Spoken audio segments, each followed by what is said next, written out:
નમસ્તે, હું doctor Deepika Dave, 360 degree vastu. આજનો આપણો ટોપિક છે કે તમારે ઓલ ટાઈપના કામને મેનેજ કરવા છે, ઓર્ગેનાઇઝ કરવા છે, વેલ ઓર્ગેનાઇઝ. તો તમારે શું કરવાનું છે? તો તમારે E4 એટલે ત્યાં ઇન્દ્રદેવનું પદ આવે. તો E4 ઇન્દ્રદેવનું પદ છે અને જો તમારે તમારી જાતે, અગર વાસ્તુ કન્સલ્ટન્ટ તમારી પાસે નથી અને તમારે તમારી જાતે જ ઇન્દ્રદેવને ત્યાં બિરાજમાન કરવા છે, તો શું કરવાનું? તો આપણા વાસ્તુનું જે કંપાસ આવે છે એમાં 80 ડિગ્રી, ઓનલી 80 ડિગ્રીમાં તમારે ઇન્દ્રદેવને બિરાજમાન કરી દેવાના છે.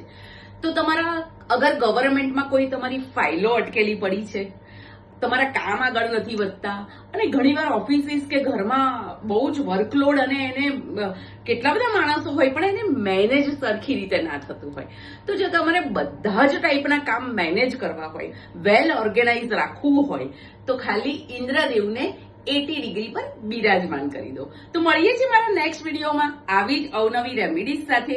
ત્યાં સુધી bye bye, take care, thank you.